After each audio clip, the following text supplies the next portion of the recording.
Inexperience मुख्यमंत्री जी के लिए इसलिए कह रहा हूं कि वो पहले विधानसभा आए नहीं, उनकी टोटल प्रेजेंस आज तक 2 डिजिट में नहीं है। आसन से विधानसभा अध्यक्ष को ये कहना पड़ा कि जो अधिकारी दीर्घा में मौजूद नहीं रहे उसको आप नोटिस दो, उनके खिलाफ कार्रवाई करो। हास्यास्पद अंदाज में बात कर रहे थे तो मैंने खड़े होकर कहा, मैंने कहा ये उम्र का पड़ाव आपके ऊपर भी आएगा, मेरे ऊपर भी आएगा, और इस आदमी से हम अगर सीख नहीं ले सकते तो मजाक उड़ाने का किसी को अधिकार नहीं। हमारी उपस्थिति हमेशा उनके प्रतिशत से ज्यादा थी। ये तर्क है?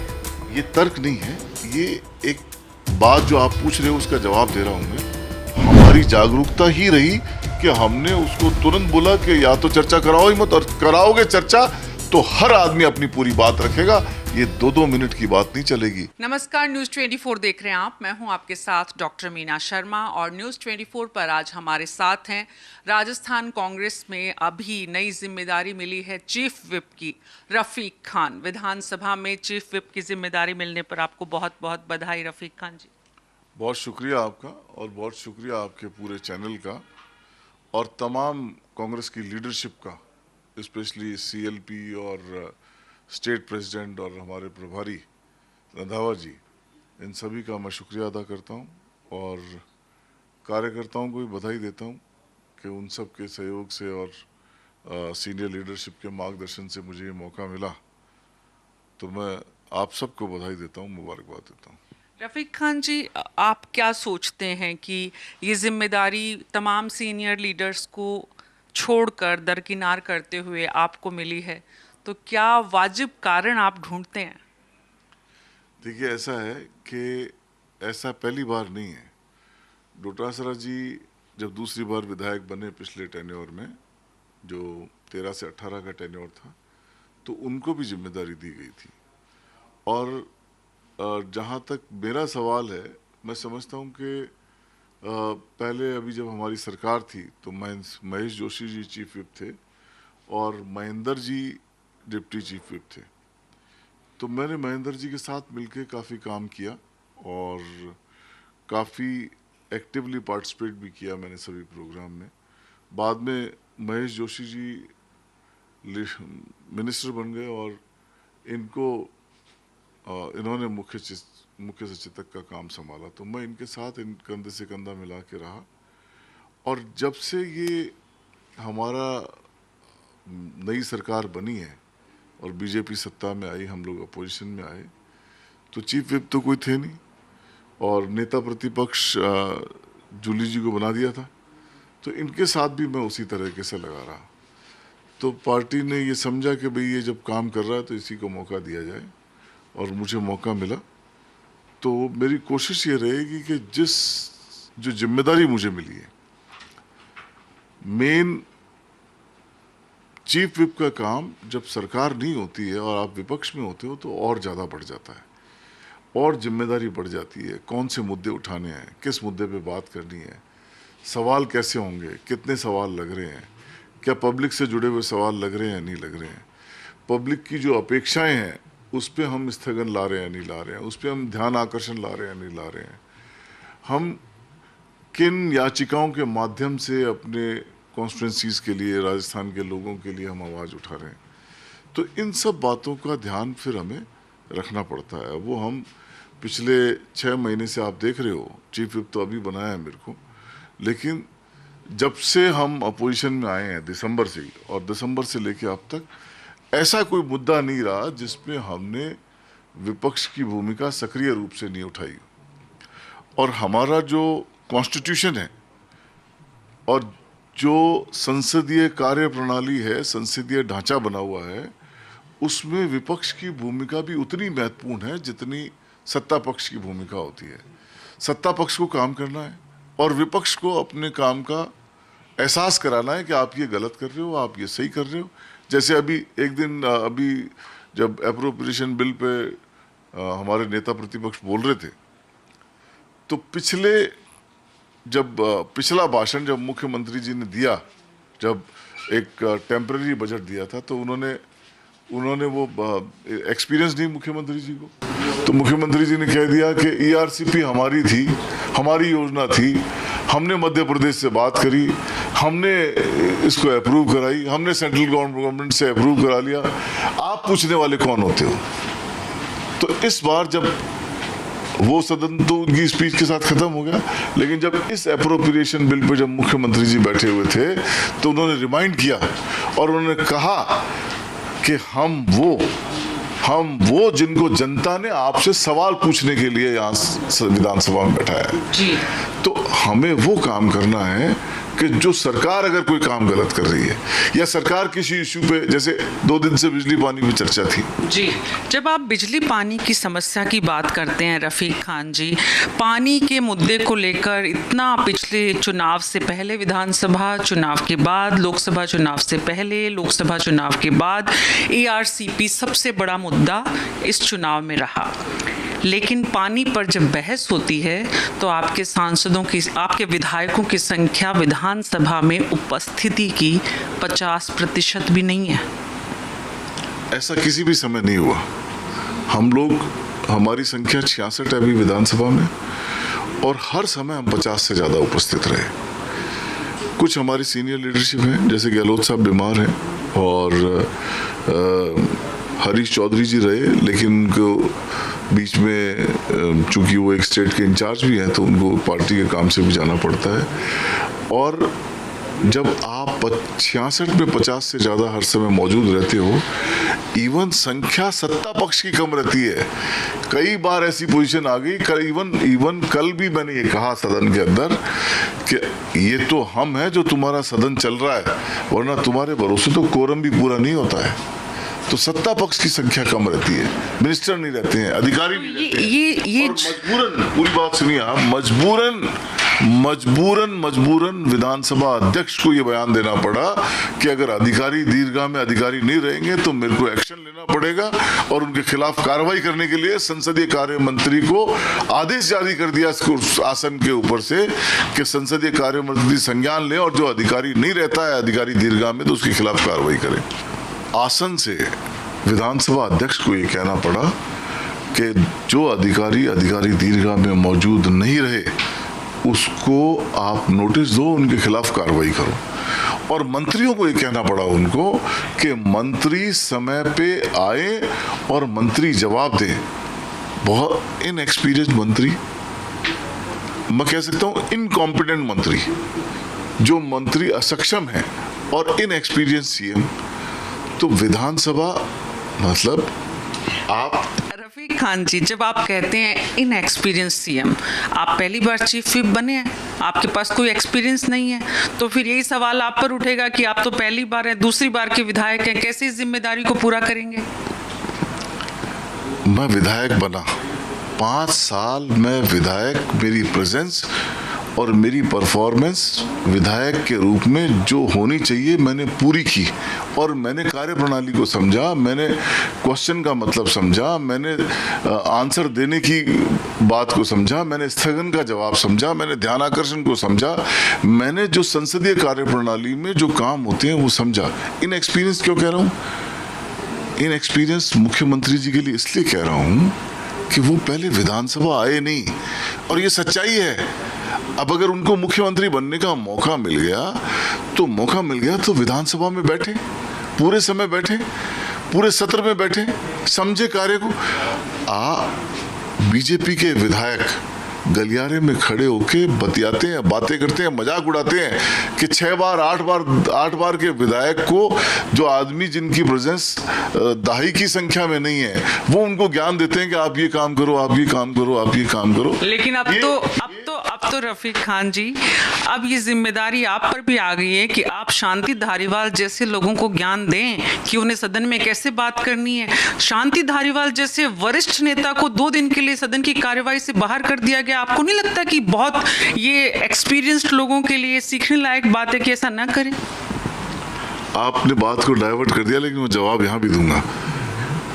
आप पूरी उनकी क्लिप सुनो, और क्लिप सुनोगे तो आपको एहसास होगा, क्लिप सुनोगे तो आपको इस बात का एहसास होगा कि उन्होंने क्या कहा और किस लिए कहा। इंटेंशन भी देखा जाता है। मैं किसी को गाली दे रहा हूँ और मैं उसको जलील करने के लिए या उसको नीचा दिखाने के लिए गाली दे रहा हूँ, और एक मेरे मुंह से कोई बात किसी से मजाक के रूप में निकल गई और उसको आपने इशू बना लिया, और उस बात पे एक 80 साल के आदमी को ह्यूमिलेट किया गया। और किस तरह से ह्यूमिलेट किया गया? जो आदमी संसदीय कार्य प्रणाली का सबसे मजबूत स्तंभ है, आज पिछले टेन्योर में हमने देखा विधानसभा के अंदर नेता प्रतिपक्ष के रूप में गुलाब चंद जी कटारिया थे, डिप्टी लीडर के रूप में राजेंद्र राठौड़ जी थे, और बाद में लीडर ऑफ अपोजिशन राठौड़ साहब बन गए, और इधर हमारे यहाँ से शांति धारीवाल जी थे। एक जब असेंबली चलती थी तो लगता था कि यहाँ विद्वान लोग बैठे हैं, जो संसदीय कार्य प्रणाली के ज्ञाता हैं वो लोग बैठे हैं। हल्की फुल्की मजाक भी होती थी, गुस्से में भी बात होती थी, इश्यूज भी रेस करते थे, जवाब भी दिया जाता था, लेकिन ऐसे ह्यूमिलेट नहीं किया जाता था। और धारीवाल साहब जब बोल रहे थे तो विपक्ष के जो सदस्य हैं वो हास्यास्पद अंदाज में बात कर रहे थे, तो मैंने खड़े होकर कहा, मैंने कहा ये उम्र का पड़ाव आपके ऊपर भी आएगा, मेरे ऊपर भी आएगा, और इस आदमी से हम अगर सीख नहीं ले सकते तो मजाक उड़ाने का किसी को अधिकार नहीं है। रफीक खान जी, चीफ विप की जिम्मेदारी होती है संसदीय परंपराओं को, संसदीय मर्यादाओं को बनाए रखना, बढ़ाना। आपके पास जब ये जिम्मेदारी आई है तो आप इसे और ज्यादा कैसे, क्योंकि आज तो पूरे देश में संविधान की बात हो रही है, आपकी पार्टी के नेता राहुल गांधी जी संविधान की बात कर रहे हैं, और आप छोटी मोटी बातचीत में गाली गलौज को जस्टिफाई कर रहे हैं।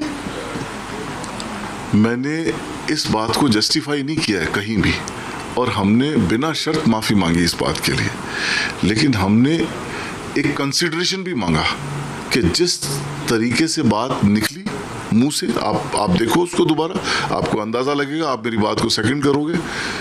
जिस तरीके से वो बात निकली, उन्होंने कहा कि जो सभापति आसन पे बैठे हैं वो मेरे बच्चे के दोस्त हैं और मेरी इनसे इस तरह की बातचीत होती रहती है, और उन्होंने मजाक में उनको कहा कि भी तुम कोटा के विधायक हो, और कोटा के विधायक हो, मैं भी कोटा का हूँ, और तुम्हारा गार्जियन हो एक तरीके से, तुम कोटा भी आओगे।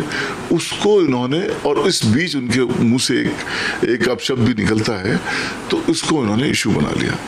कहने का लहजा, बात करने का तरीका, मैं ये कह सकता हूँ कि जिस आदमी के अंदर संसदीय कार्य प्रणाली कूट कूट के बसी हुई हो, और जब वो सत्ता में रहे और विपक्ष के अंदर राठौड़ साहब जैसे और कटारिया जी जैसे आदमी रहे, तो उन्होंने हमेशा उनको एडमायर किया।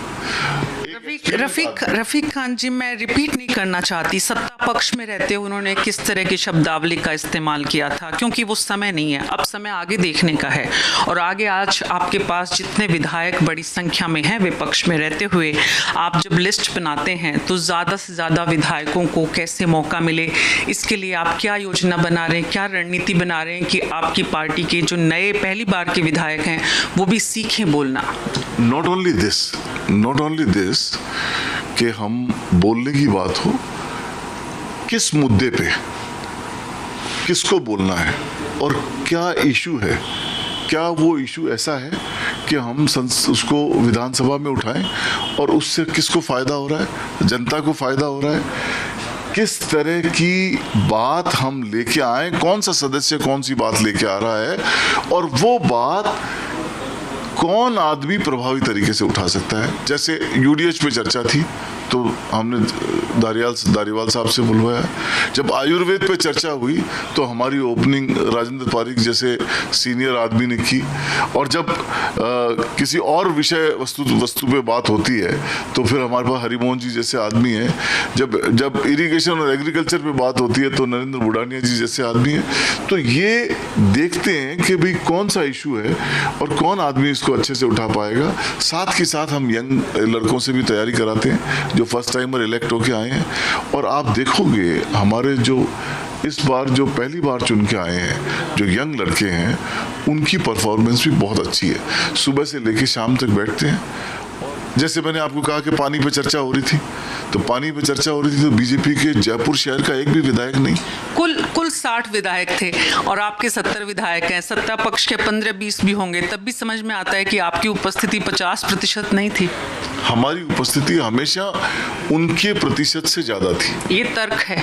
ये तर्क नहीं है, ये एक बात जो आप पूछ रहे हो उसका जवाब दे रहा हूं मैं, कि हम हमेशा इस बात को ध्यान में रखते हैं कि क्या इशू है और हमारी प्रेजेंस ज़्यादा से ज़्यादा हो।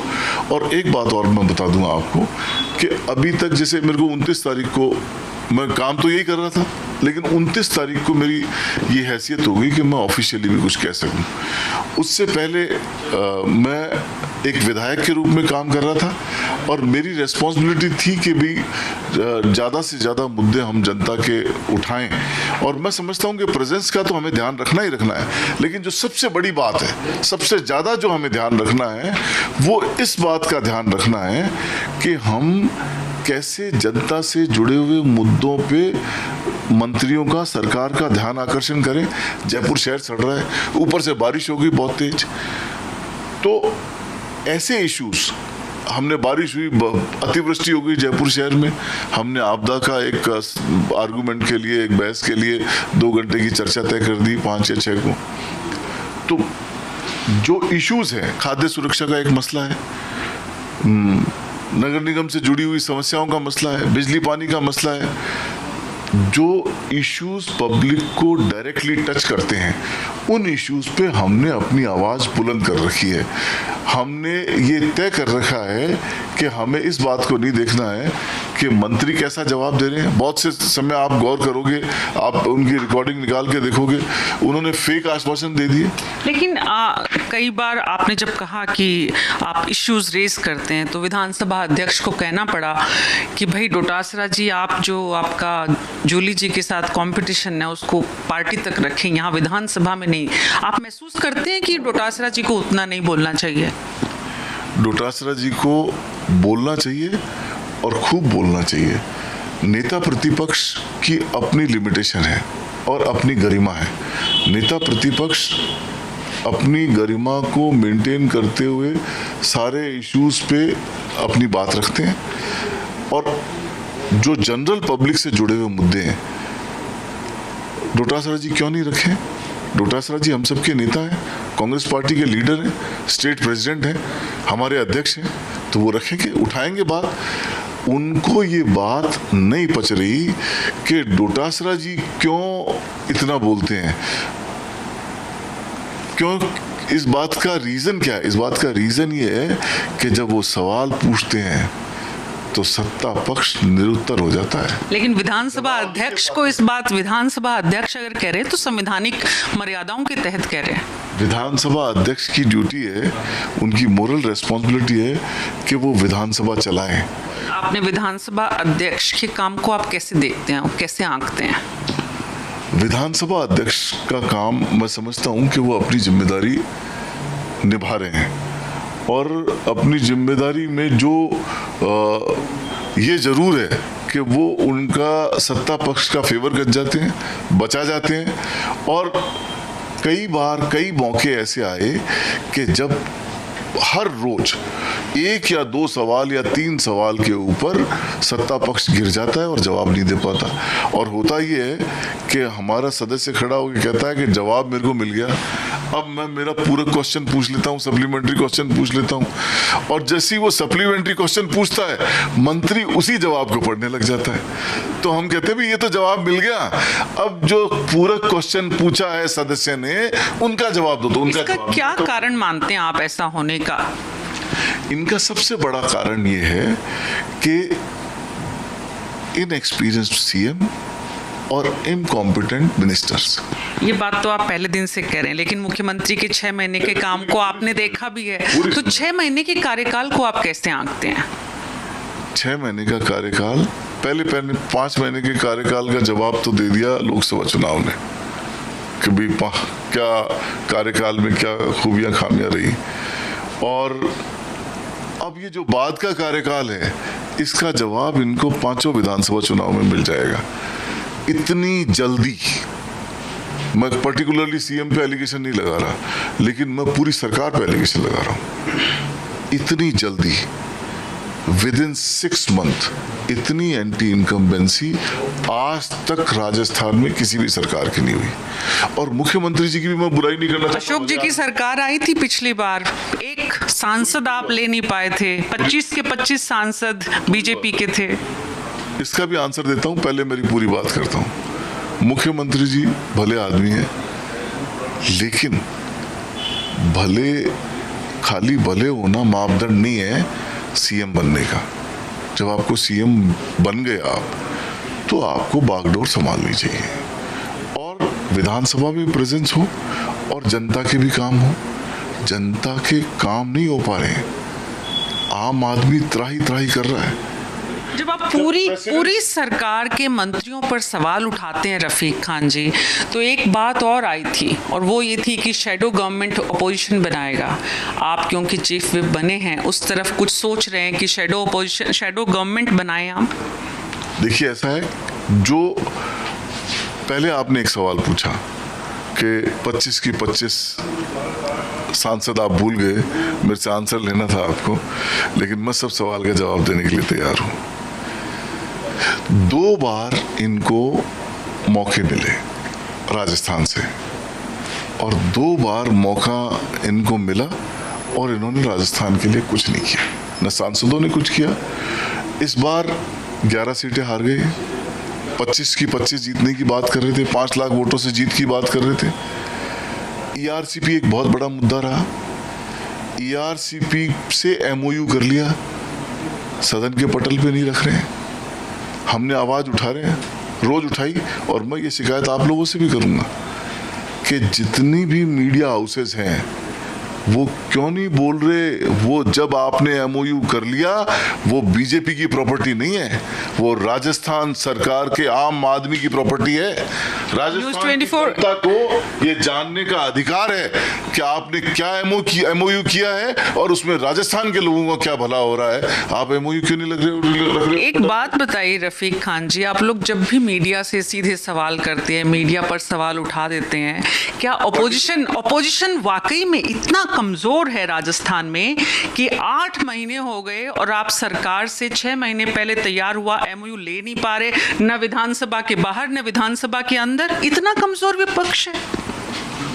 हमने ये बात हमेशा उठाई है और हम ये चाहते हैं कि ये इशू उठता रहे और जनता के सामने एक्सपोज होते रहे हर रोज कि इतनी बात के बावजूद भी वो एमओयू सदन के पटल पे आपको पता क्यों? मतलब आप एमओयू नहीं चाहते हैं, उसे मुद्दा बनाए रखना चाहते हैं? मुद्दा भी बनाए रखना चाहते हैं, इसमें कोई दो राय नहीं।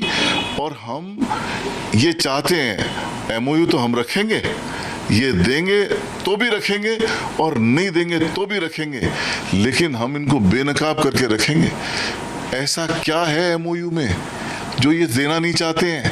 ऐसी क्या खामियां हो गई इनसे, क्या गलतियां हो गई इनसे? ब्लंडर हुए, आपने अभी देखा परसों आपने अगर न्यूज़ 24 देखा हो, हमने कम से कम 15 शो किए हैं जिसमें ये पूछा है कि राजस्थान सरकार एमओयू क्यों नहीं दे पा रही। विपक्ष से ज्यादा बात हमने की है। बहरहाल मैं उस पर नहीं जाना चाह रही।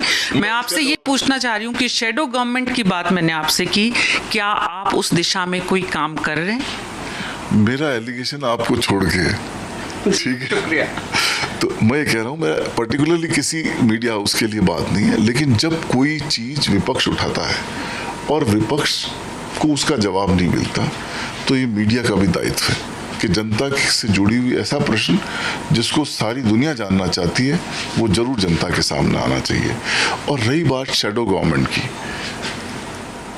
हम ये चाह रहे हैं कि जो मेरा और टीकाराम जी जूली का और अध्यक्ष जी का, हम सब का सामूहिक प्रयास है कि हम जनता से जुड़ा हुआ हर मुद्दा उठाएं, सत्ता को सहयोग करें काम करने के अंदर, और अगर वो कहीं गलती करे तो हम उनको बताएं कि ये गलत कर रहे हो, इसके ये दुष्परिणाम होंगे। शैडो गवर्नमेंट बनाने में कोई प्रॉब्लम है?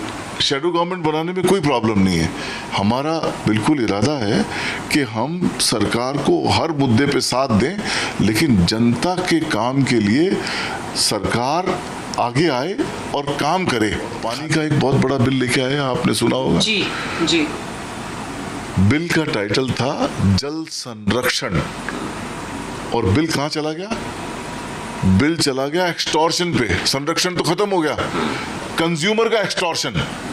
बिल का कायदा ये था कि जो बारिश का पानी राजस्थान में बरस रहा है उसकी एक एक बूंद का संरक्षण कैसे किया जाए, जी, ये मोटिव था उसका। भूजल संरक्षण। और फिर भूजल संरक्षण। लेकिन विपक्ष उस बिल पर भी विपक्ष से ज्यादा सत्ता पक्ष के विधायक जागरूक थे।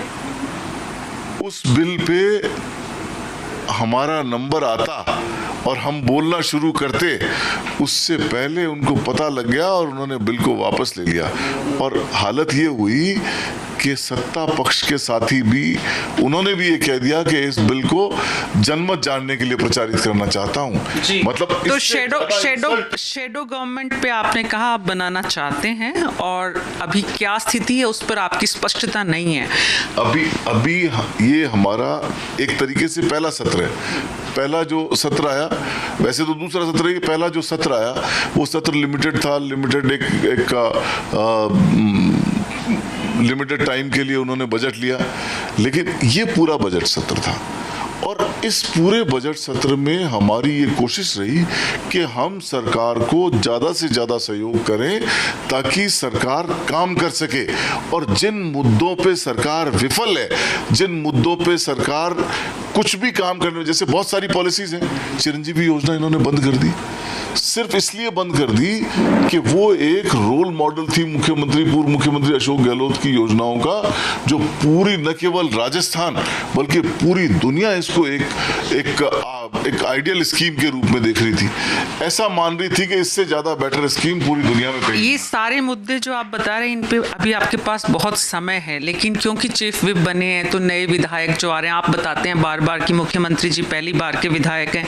वैसे आपके भी बहुत सारे विधायक पहली बार आए हैं, उनकी ट्रेनिंग के लिए कुछ वर्कशॉप्स, कुछ उनको आप प्रशिक्षण कार्यशालाएं करने जा रहे हैं, कुछ प्लान कर रहे हैं? जी, वो भी कर रहे हैं। और मैंने ये नहीं कहा कि मुख्यमंत्री जी पहली बार के विधायक हैं, मैंने कहा कि इनएक्सपीरियंस सीएम है।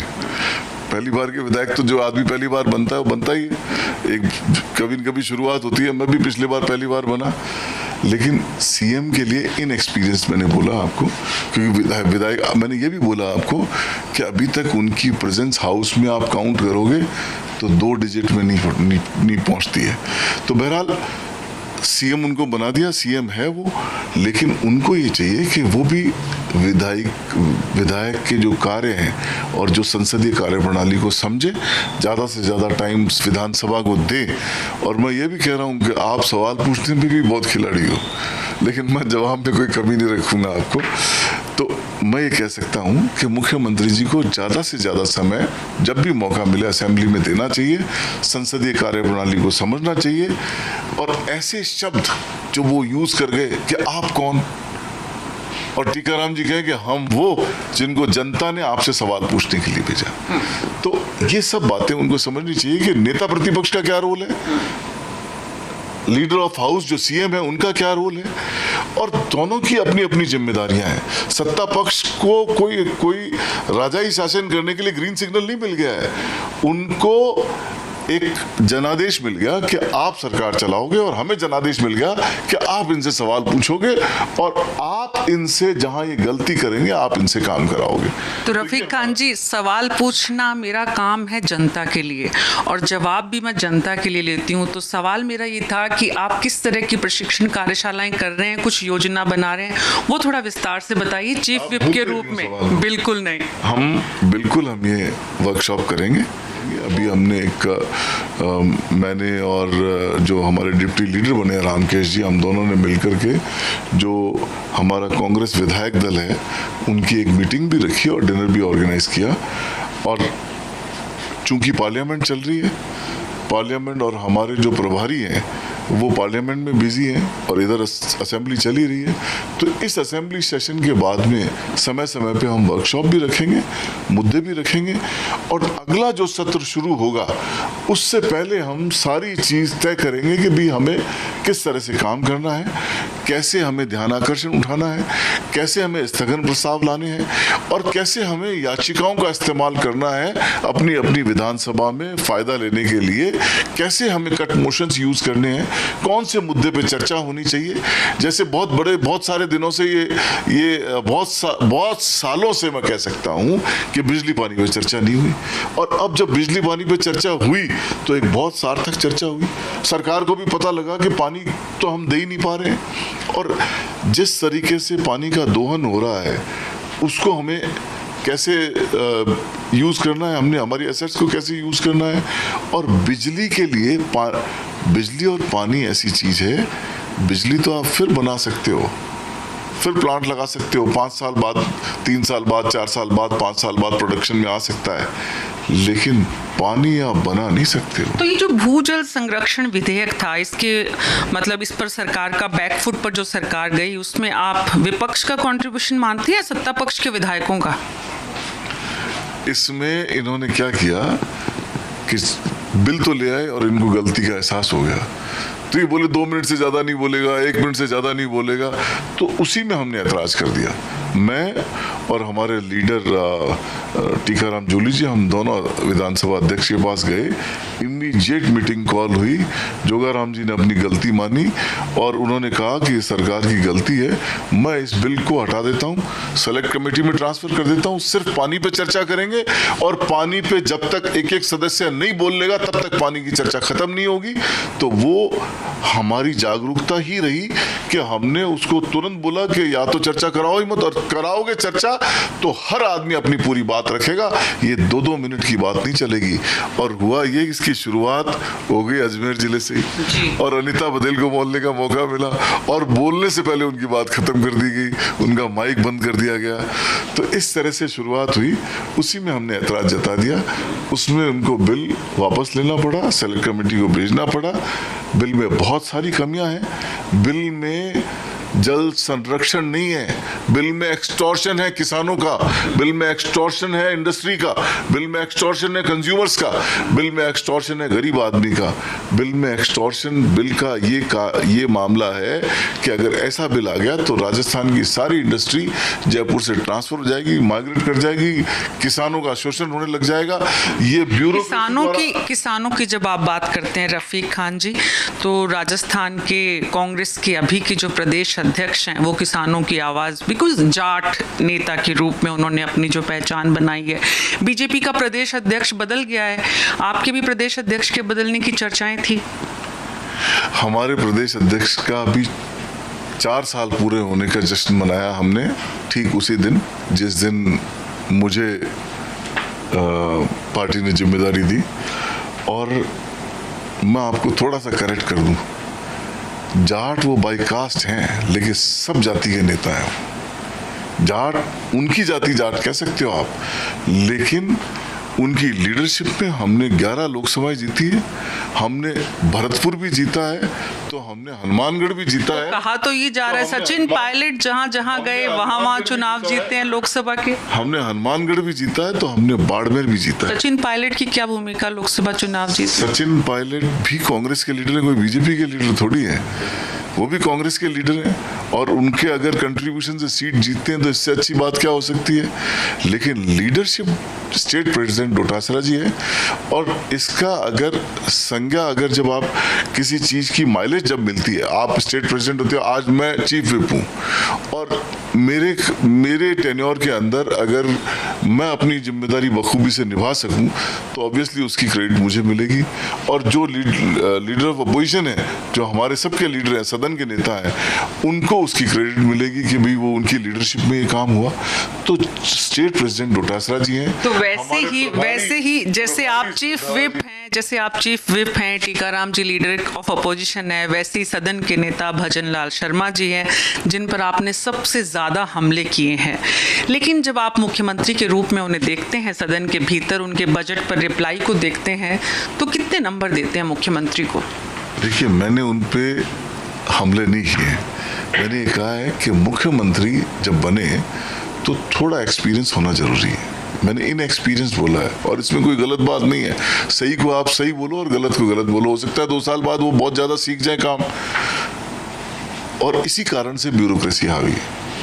मैं ये कह सकता हूं कि भजन लाल जी भले आदमी है, लेकिन ब्यूरोक्रेसी हावी है।